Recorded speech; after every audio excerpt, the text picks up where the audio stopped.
Well, hello and welcome to this Berkley Center webinar on religion and mass incarceration in El Salvador. My name is Judd Bertzel. I serve as a senior fellow at the Berkley Center for Religion, Peace, and World Affairs at Georgetown University.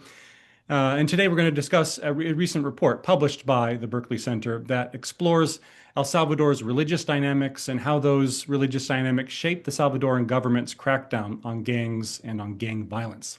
And we'll discuss some of the broader regional implications as well, especially in light of recent events in Venezuela. I'm pleased that we have two experts on the region here with us today, including the author of the report, and I'll introduce our speakers in just a moment. First, a quick word about what brings us together, in addition to the obvious events in Central and South America. This event is being hosted by the Berkley Center's Strategic Religious Engagement Hub, or SRE Hub. 3 years ago, the religion team at the U.S. Institute of Peace, USIP, developed a new series of reports called the Religion, Peace, and Conflict Country Studies, or RPACs for short, to provide brief, timely, and accessible analysis for American diplomats and for other international affairs practitioners. And USIP published 6 of these reports. As you may be aware, the Trump administration has sought to close down USIP. There's an ongoing legal case, so we don't know what the future holds for the Institute. But for now, the resources produced by USIP, including these RPACs and all the other religion-related resources, are no longer accessible on the USIP website. So at the Berkley Center, we launched this Strategic Religious Engagement Hub to again make many of these resources available to policymakers and to the wider public. More broadly, our aim is to support the U.S. government's capacity for analyzing religious dynamics, for engaging religious actors across the context of diplomacy, development, and defense. And as part of that mission, we are delighted to be able to extend USIP's RPAC series. Today, we're launching the latest RPAC. This one is on El Salvador. It's a country that's been much in the news over the past year, certainly here in the United States, and the issue of mass incarceration of suspected gang members is one that has raised a number of important, complex, ethical, and legal questions. In just a moment, we'll begin our conversation with our panel. We'll chat for about 30 minutes, and then we'll open the floor to Q&A with the audience. So be thinking of questions you'd like to pose to our panelists. You can type your question at any time by clicking the Q&A button at the bottom of your Zoom screen. Do be as brief as possible in phrasing your question and let us know which panelist you are addressing your question to. This webinar is being recorded and the video will be posted on the Berkley Center website and on YouTube in the coming days. Well, I'm delighted to be able to introduce our panel now. The author of the El Salvador report is Dr. Steve Offutt. Dr. Offutt is a non-resident fellow at Baylor University's Institute for Studies of Religion. He's the author of Blood Entanglements, Evangelicals and Gangs in El Salvador, published by Oxford in 2023, and New Centers of Global Evangelicalism in Latin America and Africa, published by Cambridge in 2015. He has a PhD in sociology from Boston University, and it so happens that his wife is also a sociologist and a colleague of my little sister's at Wheaton College, which happens to be where Steve and I went for undergrad. Our respondent is Mary Speck. Mary was my colleague at USIP, where she was a senior advisor to the Latin America program, and she was very helpfully involved in advising and editing this report on El Salvador. She's now a non-resident senior fellow at Inter-American Dialogue and an affiliate scholar at the Kroc Institute at Notre Dame. She previously served as director of the Western Hemisphere Drug Policy Commission and on the International Crisis Group's Mexico and Central America project. She holds a PhD in history from Stanford. Steve and Mary, a warm welcome to both of you. Thanks so much for joining us today. Steve, let's start with you, the author of this excellent report. Thank you for it. Some of our listeners are going to be very familiar with El Salvador. Some of them might be based there or from there. Others, like myself, have less background in the country and in the region. I wonder if you could just orient us to the situation there, especially the religious dynamics. It's probably clear to everyone why we would be talking about mass incarceration, El Salvador having gone from one of the highest homicide rates in the world, and that rate has gone down something like 90% in the past couple of years. but now it has one of the world, I think the world's highest incarceration rate, higher, we might add, than the United States. So that issue is obvious, perhaps a little bit less obvious. Why would we be talking about religion in the context of this crackdown on gangs? So what's going on in El Salvador, and what does religion have to do with it? Thanks, Judd. Really a pleasure to be with you today. I think it could be helpful to map El Salvador's religious terrain first. El Salvador is a traditionally Catholic country, but it's experienced growing pluralism in the last half century or so. That's primarily because of the rise of the Pentecostal slash evangelical grassroots movement. That's been such a force, in fact, that today numbers will differ depending on who you talk to in terms of a pollster, but roughly 42% Catholic, with about 36% evangelical Pentecostal, and then about 17% of folks not claiming a particular religious identification, but most of those continuing to be religious nonetheless. So demographically, the way that maps on is that the upper classes are still mostly Catholic, with a few affluent evangelical churches kind of creeping into those spaces. Um, but in the lower class communities, both rural and urban, there can be as much as 70% of the population that would identify as evangelical at this point. And that then sort of starts to matter when you talk about some of the social problems related to gangs and incarceration. Um, Religious institutions also matter a lot in El Salvador.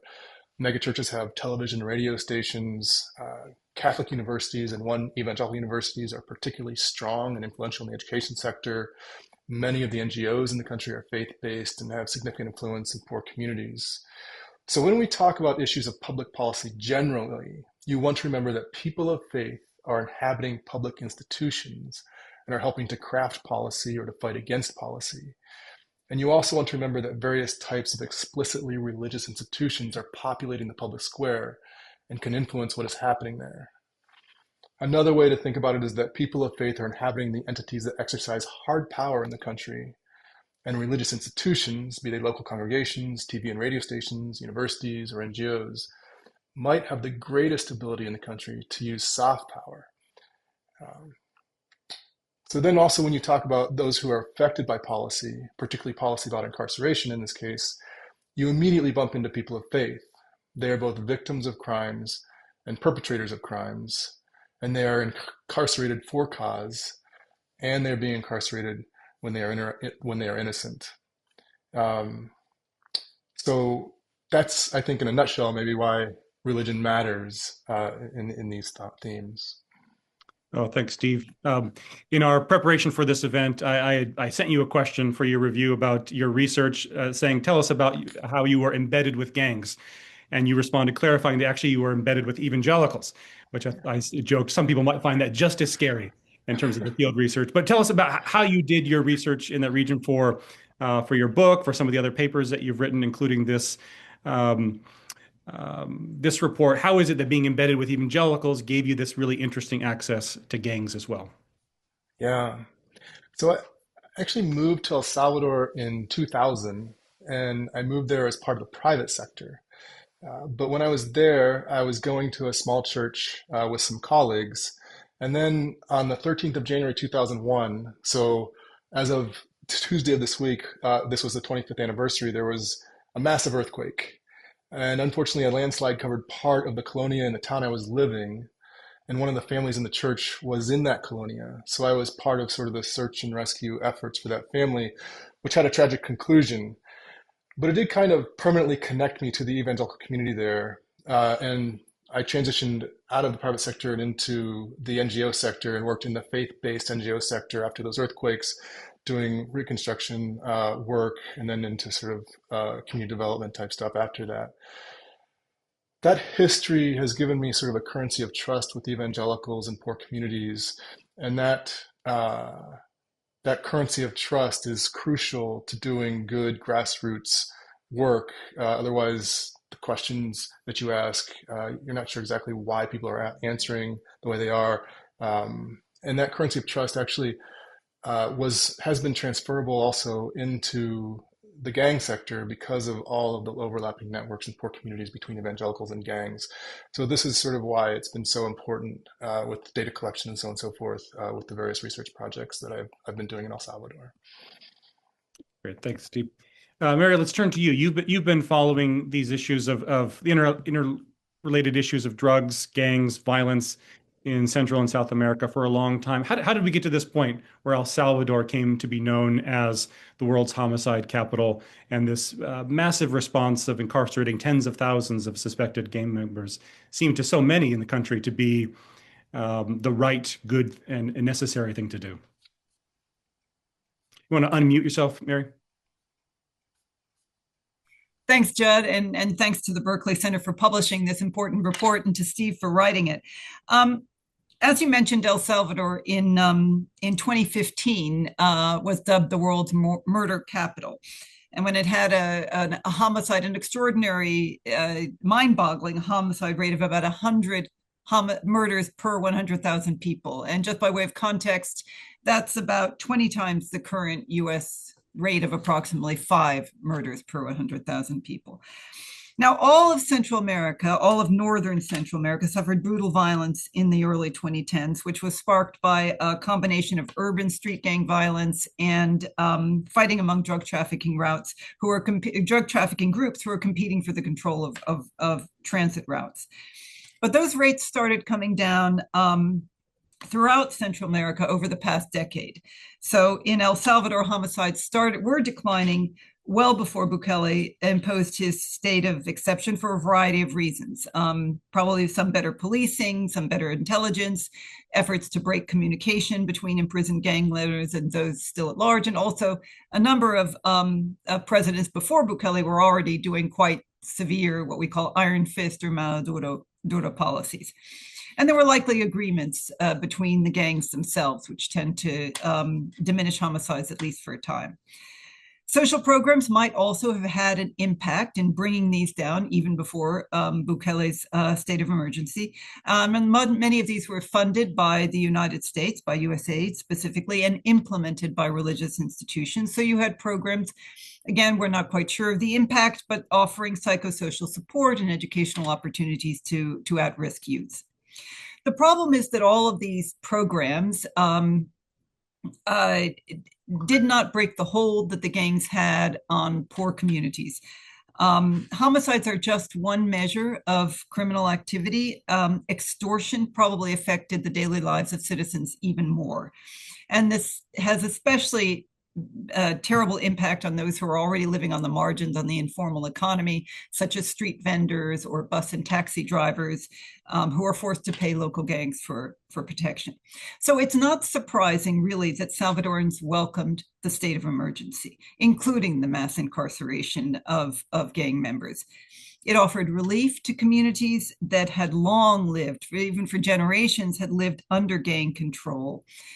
Forced to pay la renta or extortion, protection fees, who saw their children being recruited by gangs, and who couldn't even travel freely from one neighborhood to another because if you lived in a neighborhood controlled by one gang, it was unsafe to travel to the other neighborhood. So they didn't even have freedom of movement. When I visited El Salvador in 2023, about a year into the state of exception, Salvadorans from all walks of life were welcoming the crackdown. And this even included relatives, people whose own relatives and family breadwinners were in jail. We should remember that this mass incarceration has orphaned tens of thousands of children who are now being raised by grandparents or other relatives. And these caregivers have to also scrape together the money to send care packets to their relatives inside to make sure that they have enough to eat in jail. So even these families who didn't know whether they were ever going to see their loved ones again and had been unable to contact them in most cases, often said they were glad that Bukele had broken the power of the gangs. But they do need support. This has now gone on for years. And some churches and parishes, to get back into Steve's area, are now trying quietly to provide support for these families. even as their own congregations are highly polarized over the state of exception. So they have to tread very carefully, especially and they don't want to run into trouble with the government either. But there are faith organizations that are still working in these communities, trying to work with at-risk youth and trying especially to provide support for those who have family members in jail. Thanks, Mary. And you mentioned the state of exception. Could you just, in a sentence or two, just describe what that looks like in practice in El Salvador? Well, it lifts due process protections above all. So you can be arrested and not face trial. I mean, they have not. El Salvador has said that they are going to implement mass trials of hundreds of people at a time. They have not yet done this, but they have said that that's what they plan to do. So you can be put in jail without being tried for years. And it's also the people who are in the terrorism confinement center known as SECOT don't have access to their family members can't contact them. So it's just heartbreaking to talk to parents who haven't seen their sons or daughters, often quite young. I mean, teenagers or very young adults, for a year. For years. Now, when I was there, it was a year. Now it's 4 years, and I don't think the situation has changed much. So that's what it is. And of course, it has been extended, and we can talk about this later, to other groups. It's not just gangs. You have human rights organizations that have had to pull out for that reason, and also because of restrictions on receiving foreign funding, and other civil society organizations that are now afraid to speak out. So it isn't just being used against gangs now; it's being used against dissent in different forms. Thank you. And what role has the U.S. played in all of this, in trying to mitigate or perhaps in exacerbating the problems of gangs, drugs, violence in El Salvador? Well, let me talk first about U.S. aid to El Salvador over the past couple decades. The U.S. has spent more than some $2 billion, not just in El Salvador, but in Central America as a whole, over the past 2 decades in security assistance. And some of this went to train police and prosecutors, such as helping police target high crime areas, investing in better forensics and intelligence, and I think these things did help, but they didn't end the problem of extortion, as I mentioned before. That's a much more long-term effort. What's happening now, with not only no opposition from the United States, but support of the United States, is that Bukele is simply bypassing the judicial system. There's no need to investigate crimes if you can just round up suspects, put them in jail, and then try them collectively without establishing individual guilt.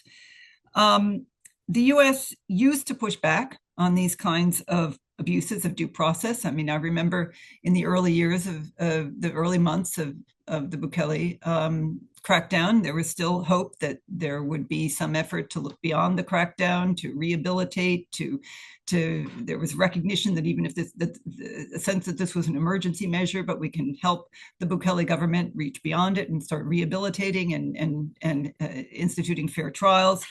That hasn't happened. And certainly under the Trump administration, there seems to be no interest in making that happen. There's just praise for Bukele's policies, even to the extent, as you know, of sending deported migrants to this terrorist confinement center, or SICOP. But I do want to say that I think INL and USAID have left a mark. I think there are police and other security and justice officials trained by the US who want to do the right thing. And INL is funding some much smaller programs, such as providing training for officials at these youth confinement centers, youth detention centers, which are a bit more open, not under the same restrictions as SICOT. And they are funding some civil society groups, such as Catholic Relief Services, to work in these detention centers, so that they can return to their communities as productive citizens. So there are some things that we're doing that are good, and I think there has been some good effects that are still there, maybe quiet, of officials who were trained by the U.S. and who respect due process and would like to go back to that system. Thanks, Mary. And INL being International Narcotics and Law Yes, I'm Enforcement. sorry. Yes, that's the State Department branch that handles police training and things like that. Great, thanks. Steve, let's turn back to you. One of the things that I found really fascinating about your report was how religiously complex Bukele is himself, and then all the different ways that he has sought to appeal to religious constituencies, both very much Catholics and evangelicals, despite perhaps not being one or the other himself. Can you tell us a little bit about him and those different appeals and how they've resonated? Yeah, so Bukele's religious background is complicated. He comes from the Palestinian community in El Salvador, which is quite strong and politically active and has been for decades. But primarily from a heritage of Palestinian Christians that migrated to El Salvador. His father, however, although born a Christian, became a Muslim later in life and became active in sort of promoting Islam in the country. And Bukele is a little unclear explicitly about where he stands with his religious identity, but he does say things like he believes in the Bible, he believes in God. Sometimes he'll reference Jesus. And so the population, which is inclined to be in favor of him at this point, is also inclined to assume that he is a Christian like themselves. And it doesn't seem to matter, although there's a pretty stark divide between Catholics and evangelicals in the country, Bukele's identity on that issue is not really part of the public discourse or even private discourse in any significant way. So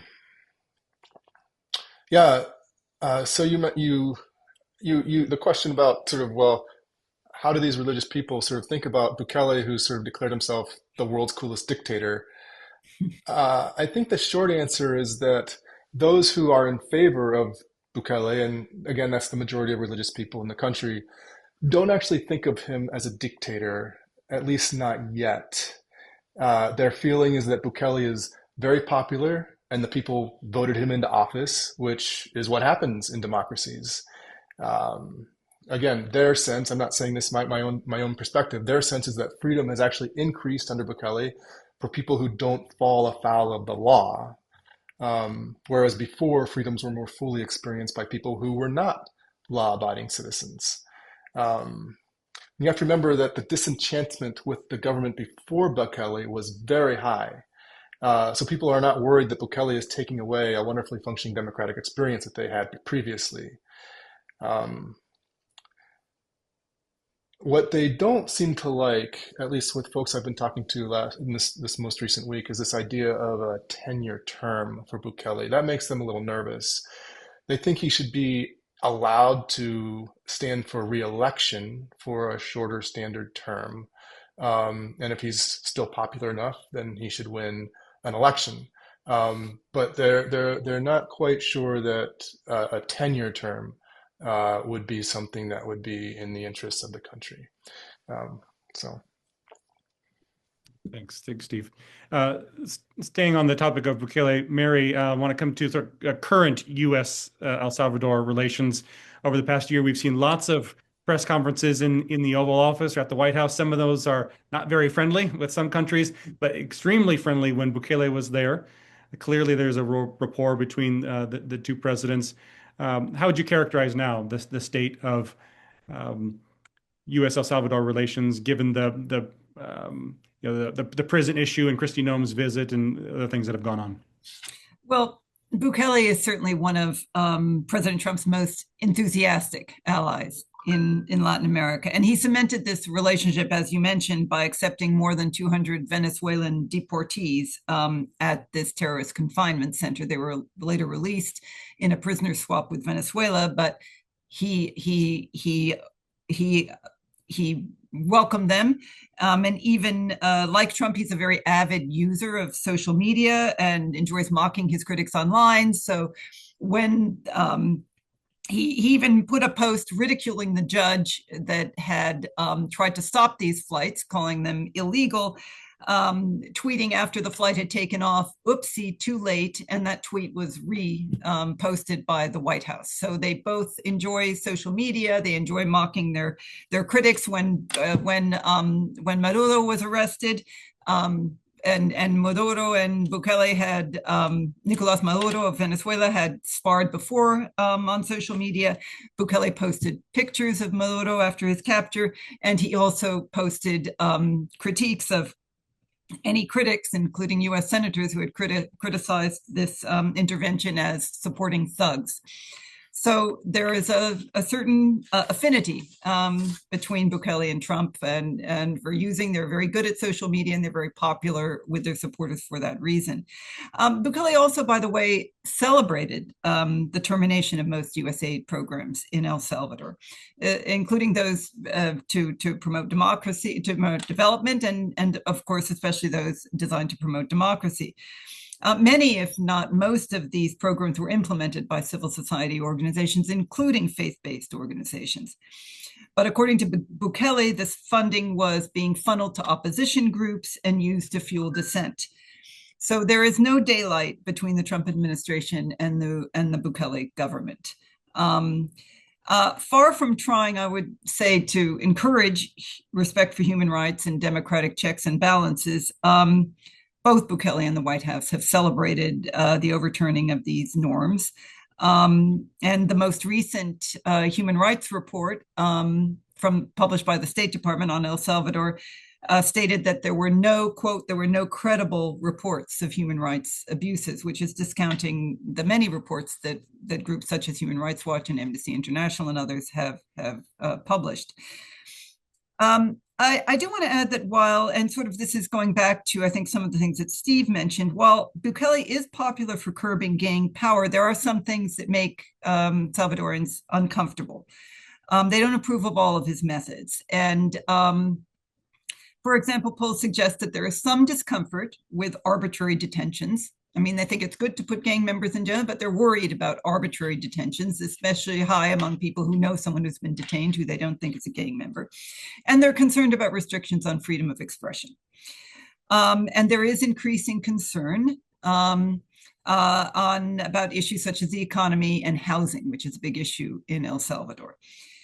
Nor does support for Bukele necessarily translate. In fact, it doesn't translate into support for his party, Nuevas Ideas. And so that could be a problem for him going forward with elections, that he's personally popular, but his party isn't. So it's nuanced situation in El Salvador. And there are signs that they're not going to support Bukele for absolutely everything he does. Thanks, Mary. I want to ask you about what more the U.S. should be doing in the region. But let me first come to the question related to Maduro, since you mentioned that in your response just now. I'm curious your thoughts on what the removal of Maduro will mean for the broader region, given that the issues of drugs and crime and gangs were highlighted by the Trump administration as some of the key reasons for the removal of Maduro from Venezuela. What broader impact will that have in El Salvador or more broadly in Central and South America? Well, I don't think the Maduro of the removal of Maduro, the capture of Maduro, at least so far, it doesn't seem to be likely to have any impact on drug trafficking in South America. I mean, as you know, so far we've decapitated the Venezuelan regime, but the regime itself remains intact. Without Maduro, it continues to function. So his vice president is now in charge. And our main goal right now seems to be to get to export Venezuelan oil, which is, of course, important for the Venezuelan economy, but it also seems to be being used to support the U.S. economy and U.S. consumers, bring prices down here. I think it's important to point out, when you think of the Bukele model, is that it's very particular to El Salvador, and that it's far easier to defeat street gangs in a small country than it is to curb transnational criminal groups that operate not only in Venezuela, but in much of South America, and of course in other Central American countries. Honduras also tried to implement a state of exception with very little success, although murders have been going down there. They've been going down in countries affected by this partial state of exception or state of emergency, and in areas where it wasn't implemented. So it doesn't seem to have much to do with government policy. But that's also because Honduras, unlike El Salvador, suffers from transnational crime. Most of these drug trafficking routes bypass El Salvador. It's a tiny country, doesn't have a large amount of coastline. Many of the drug shipments land in Honduras, and that's created transnational criminal groups that are enormously powerful and that can penetrate the state apparatus and bribe officials and intimidate officials. That's not really true of street gangs. So, and Venezuela is the same way magnified. I mean, the borders of Venezuela are taken over by armed groups. There are also armed guerrilla groups from Colombia that operate, go back and forth across the border. These are very hard to contain. And if the U.S. does not put troops on the ground, and apparently does not want to, this situation isn't going to change, especially since, as we know, and this was one of the pretexts, the reasons for the invasion, we know that the security forces are deeply penetrated by these groups. So if that doesn't seem that there is going to be much change in terms of drug trafficking as a result of this intervention in Venezuela. Thanks, Mary. I just want to remind the audience to prepare your questions. There's already a few in the chat that we'll get to in just a moment here, but you can click that Q&A button at the bottom of your Zoom screen, type your question as briefly as you can. If you want to address it to one panelist or another, you can specify that as well. But a final question from me to our panelists before we open the floor.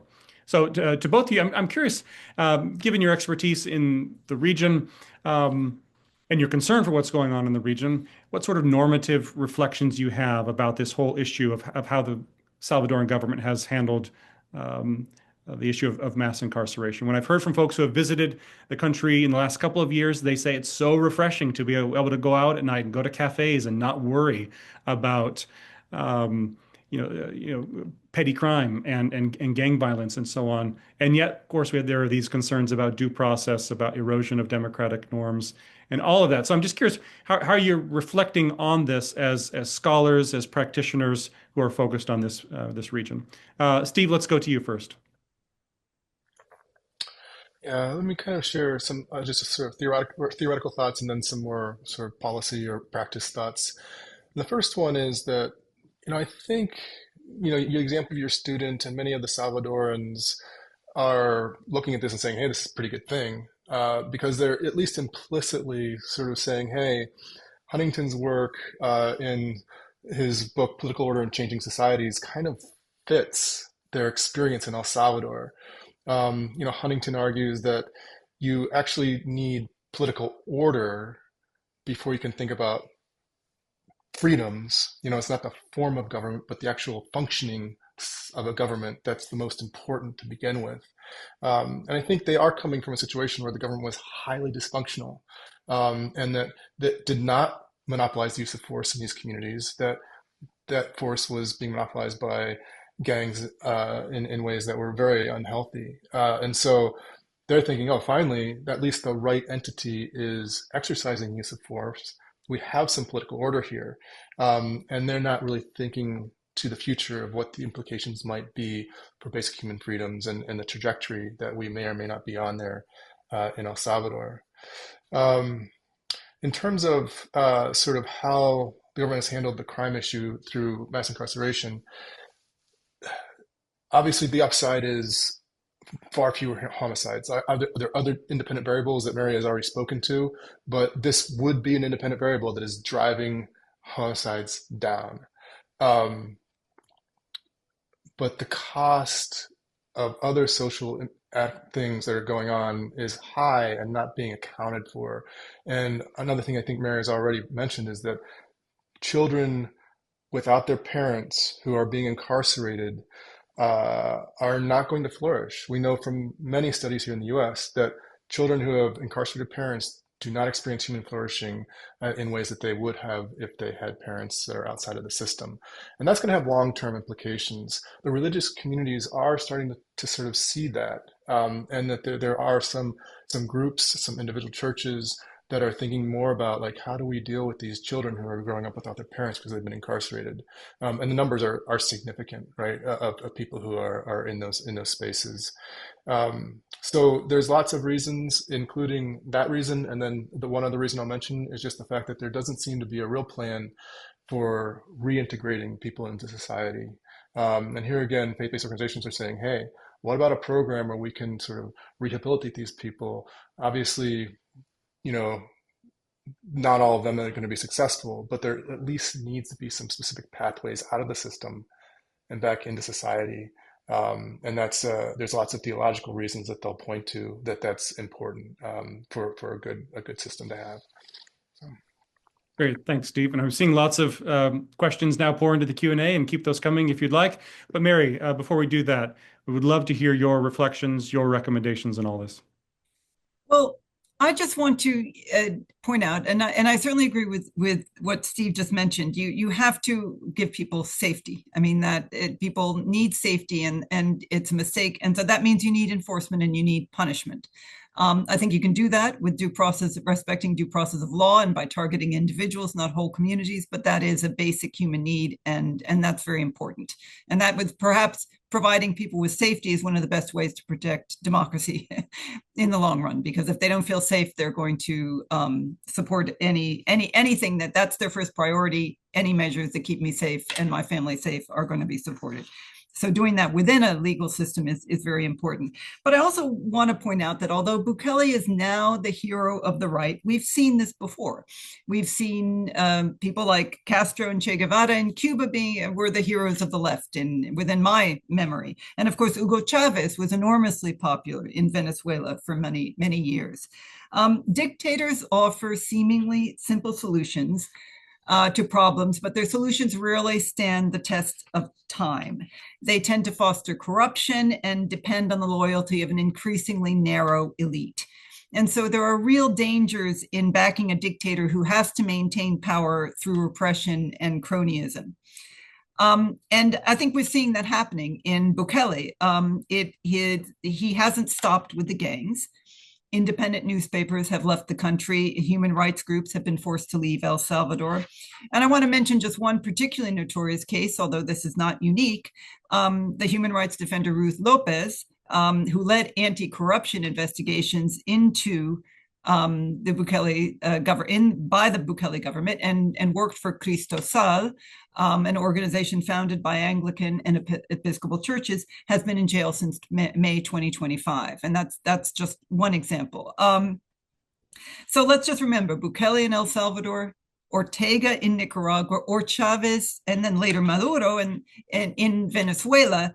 All of them had to keep on turning the screws in order to stay in power. And that's a very long price to pay. And it's a real danger in the future. Great. Thank you so much, Mary. Thank you, Steve, for engaging with all of these questions.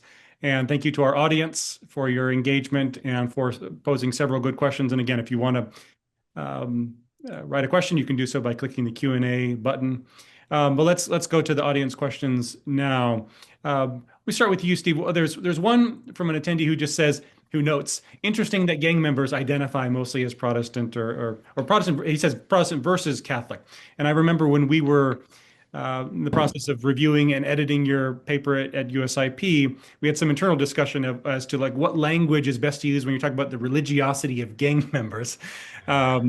Who don't fit conventional understandings of what piety looks like, but really fascinating what you put in the report about how they draw on Christian imagery, both very light and very dark Christian imagery as part of their identity and motivation and so on. Can you just talk a little bit about El Salvadoran gang religiosity?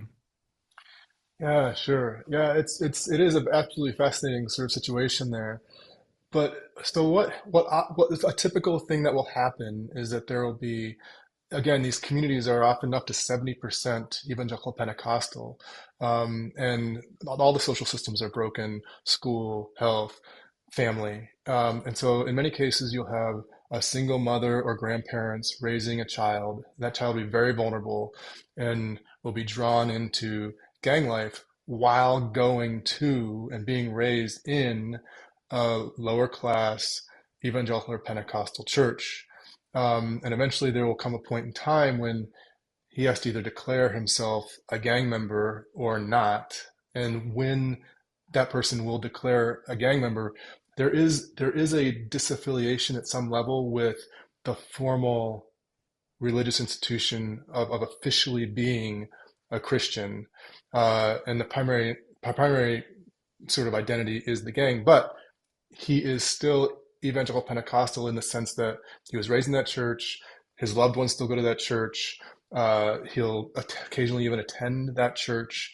But in order to fully convert and become a member, a baptized member of the church, that does mean exiting the gang. And that process includes sort of some negotiation between the pastor and the gang. Sometimes if they do leave the gang and come to church, there's maybe small payments that have to happen, or at least they're watching. And if you're faking it, then the gang will kill you.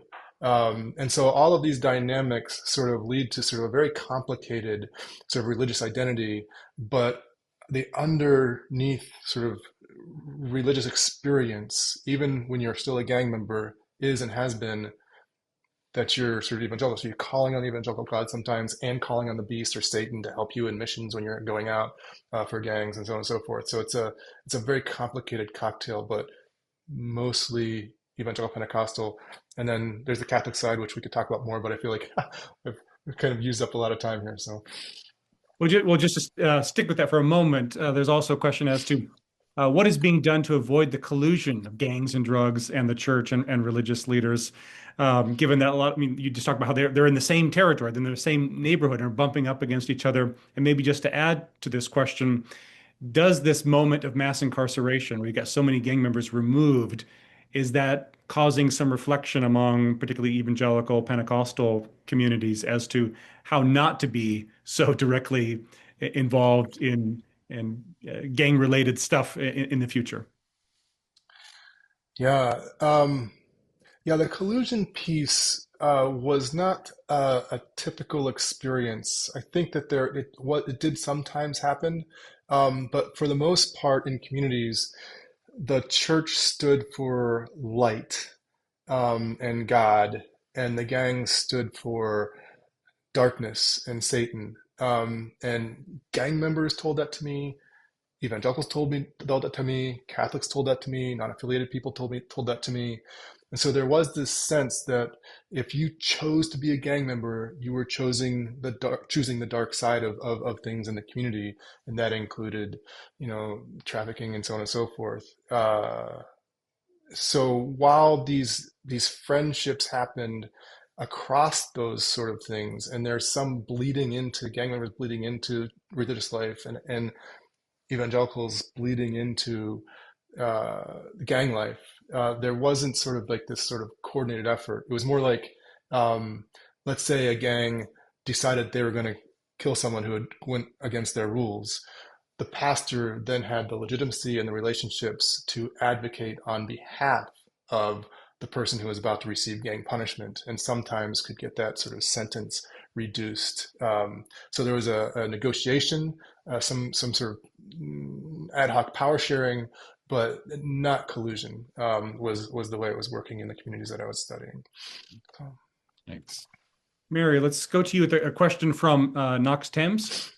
He says, El Salvador's decade-long civil war ended 30 years ago, so it's remembered by most adults. In the 1980s, groups supported by the military dictatorship killed thousands, including Bishop Romero, I think is mentioned in Steve's report. How does the memory of the Civil War, dictatorships, and killings influence how Salvadorans in general, and maybe the churchgoers specifically, see Bukele's action today? How does that historical memory shape current dynamics? Well, interestingly, Bukele himself, he's evolved politically. He begins with I think his political career began with the FMLN, if I'm not mistaken, Steve. And then I went to Ghana, and now he has his own party. But I don't think you would ever call him a leftist. He has, I think obviously memories of the Civil War are still strong. Bukele has repudiated the peace accords, which of course tried to establish a framework that could lead to democracy, and establish a police force that incorporated members from actually the former guerrilla groups, which is the party that the FMLN, which evolved into the political party, the FMLN. He now attacks the FMLN, and they were in fact quite corrupt. So that's a very popular position to take. I think that what the Civil War, although this is always hard to establish, but of course it left a certain legacy of violence, a certain a feeling that that you need a strong government to maintain order, and I suspect that this helps Bukele. I think also one part of that ending of that civil war that is now being forgotten is that it was a negotiated end, and that peace accord was actually a model in many ways. And so it's tragic that on the anniversary of the peace accords, for example, I believe that Bukele, dismissed them as just a corrupt bargain, when in fact they were actually for a model of how to end a civil war. But as the questioner points out, it's 30 years ago. It's not that long. People remember it. People grew up under this civil war, and I think that also this makes them value security a great deal. They don't want to go back to those times. So this probably benefits a strong leader like Bukele. Experience. I don't know, Steve, do you think? Anything to add on that in terms of historical memory, how it shapes current attitudes? Yeah, I do think that that's right. The younger generation didn't get to experience that, and the population bulge is such that that's a sizable percentage of the population, and I think that's one of the reasons why Bukele has sort of gotten away with sort of just dismissing the two previous parties and saying, "Oh, this is a new era. That's nice history, but that's not really kind of where we're at now." But I think that a lot has been lost, as Mary speaks very eloquently to that point. I completely agree with that. Thank you to both and to the questioner. Let's see, a couple of questions related to the treatment and potential rehabilitation of those who are incarcerated. One, so being the current treatment, I suppose. Steve, in your research, and Mary, in yours, do you find any difference between even Protestant and Catholic attitudes towards what's going on? I don't know if there's polling on that or anecdotal evidence that is one side more critical or more in favor of due process and good treatment and rehabilitation, one more approving of the more harsher approach. Do you see any Catholic Protestant difference there, or would that also just map onto class difference and other kinds of differences? Yeah, I'll take that first. I don't think the primary points of view are distinguished by that Catholic evangelical divide. I think it has more to do with sort of where you stand within those two communities. So if you were sort of in the line of liberation theology and sort of more of a leftist sort of approach to things from a Catholic perspective, then you're going to be today much more likely to be critical of the Bukele approach to this. And in the evangelical community, there's one megachurch, which is the largest megachurch, over 100,000 people, called Elim. And Elim is also, the leadership has taken a stance and has been critical of Bukele. However, that has had to be muted because there has been some, I don't want to word it too strongly, but there has been some information coming from the Bukele administration that indicating that they don't appreciate that very much. And so some of that has been tamped down.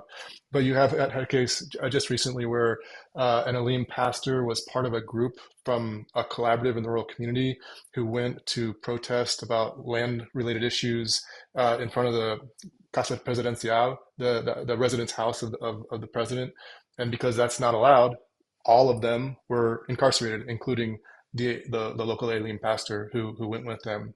He's since been let out, but that is part of the experience of a certain sector of Pentecostals, just as it would be part of the experience of a certain sector of the Catholic community.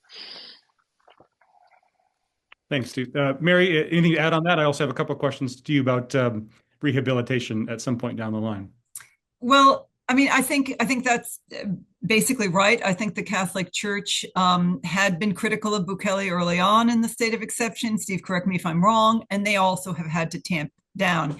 But it is, I think, support for these communities, I think, is really, as I think I mentioned before, CRS is still working in youth rehabilitation. I'm sure other groups are continuing to work very quietly, navigating both the response of the government and then within their own communities, the polarized attitudes toward the gangs, the strong feelings that this has. The Catholic Church, for example, has started to be very outspoken about mineral exploitation, natural resources. I guess they feel that maybe it's an important issue, but also it may be slightly safer than anything related to gangs. But all of these signs of the church responding to grassroots concerns and empowering the grassroots, I think, are very important to support, and they're just very important to keep El Salvador from continuing on this dictatorial path. So any support for these church groups that are acting to protect the rights of their congregation, I think are they may be fragile and very difficult at this time, but they're important to support. Thank you. I wonder if You want to add to that? Go ahead. Yeah, the rehabilitation piece, there's a number of ministries who are very interested in working in this rehabilitation space. And to some extent, I think this is part of where the U.S. response can also be helpful. Living Free is just one example. That's an organization that works near Santa Ana. The INL has provided them with some funding previously. They have a few vehicles that they bought on INL funding, and they have a halfway house that they want to continue to operate. And they need collaboration basically with the Salvadoran penitentiary system to work in this space, to allow people to sort of experience that halfway house and then to be rehabilitated and to come out. And there is a little bit more opportunity now than there was 6 months ago for that to happen. But if the US were to sort of put a little more muscle behind that and say, hey, we think this is a good idea for society, we see lots of upside for this, that could be a space where there could be some advantages to the population. Thanks. I also think that there are possibilities for some form of transitional or restorative justice in El Salvador, because I think some of the most notorious gang members probably will never come out, and society would not want them to come out. But one thing that I think has been found by researchers who have talked with and prior to the state of exception talked with incarcerated gang members is that they're concerned about their children. And for that, to allow them to admit guilt to victims, because truth telling has to be part of any restorative justice policy, in return for help for their children, protection for their families, and also including very young people who have been arrested under the state of exception. I mean, some of the younger people incarcerated, to keep them in jail for the rest of their lives. I don't know if there's been polling on this, but I would think that this would deeply concern Salvadorans and should concern all of us. So there is room, I think, although no indication that the government wants to go this route, but there should be room for truth-telling of older gang members in order to provide some pathway to freedom and reintegration for the younger members, and also for their family members who have been left outside, who are now in very precarious economic straits.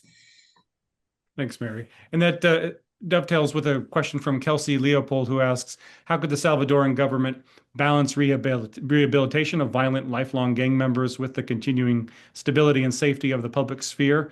And maybe just to add to that, I'm curious, from your own background, are there other examples in the region that El Salvador could draw from in terms of what happens when you have a huge prison population that you need to that you can't keep them in there forever with no due process? Any historic parallels that they could draw from?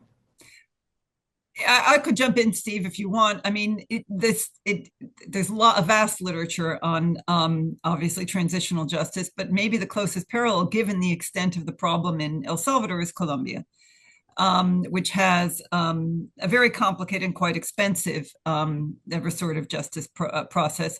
But it is almost equivalent to a country that has gone through a war and has vast populations who need to take responsibility for their crimes.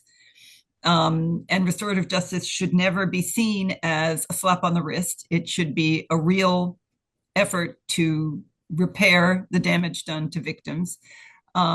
It has to have a certain element of punishment and recognition as part of the process. But I think perhaps the extent of the vast numbers, the large portion of the population that has been incarcerated, I think it's almost more similar to recovery from a civil war type situation, where people you do have to recognize the harm done to the victims. And I think, as I mentioned before, there is a way to do this that could protect the youngest members and allow them to expiate their sins, if you like, and return to society. I don't know, Steve, do you want to add to that?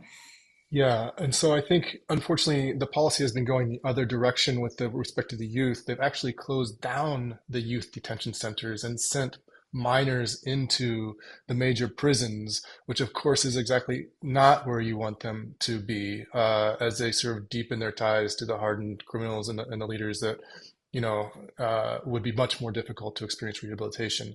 And so this is something that I think would be well served to reverse, to at least start with youth detention centers and then try to rehabilitate from there.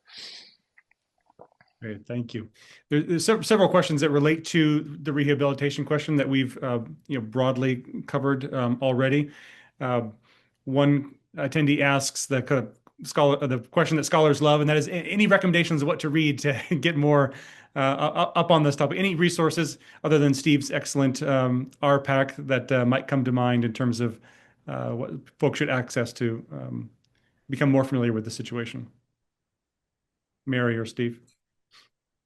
Well, there's a vast literature on transitional justice, and I can't ever call to mind. I would follow developments in Colombia. It's not a perfect process, and it's very complicated, but I think it does offer lessons to the rest of the world.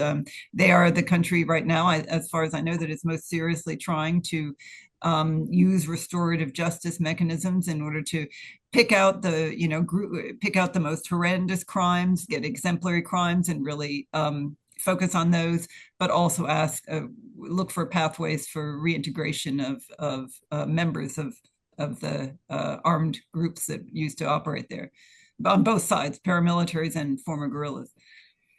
And Colombia perhaps also being an example of ways in which religious communities, religious leaders have some degree of involvement in that right. Truth and reconciliation process, and rehabilitation process. Right. Thanks, Mary. Steve, we are coming short of time now, so let's bring it into land. Final thoughts from you in response to that question, or more broadly from you, and then I'll bring us to a close. Yeah, I think in terms of the interface between religion and mass incarceration, there's also a pretty robust literature. It's a concern of Latin American scholars who study religion and social problems. I'll just give you one name. Robert Brenneman wrote Homies and Hermanos some time ago now, but there's other literature connected to that book that kind of follows that pathway. I think this is a concern. We've been talking about Salvador. This is a concern that obviously will relate to Venezuela and other areas, countries in Latin America. It's, in fact, globally, there are gangs in Cape Town and Nigeria and Kenya and the Philippines, et cetera, and they interface with religious actors all of the time. And so this is a sort of globally relevant topic, and the mass incarceration piece is relevant in many of those spaces as well. Great. Well, Steve, thank you again for an excellent report and for joining us in conversation today. Mary, thanks so much for lending your expertise and analysis, and for also contributing to the formation of this report while we were at USIP. Really nice to see you both. Thank you for all the insight and analysis you've provided today. Thank you to our audience for your engagement, for so many good questions. I'm sorry we couldn't get to all of them. It's always a nice problem to have, but several good ones that help to facilitate the conversation. Thanks also to my Berkley Center colleagues for making all of this possible. And we look forward to seeing you all on future Berkley Center webinars. Thanks so much.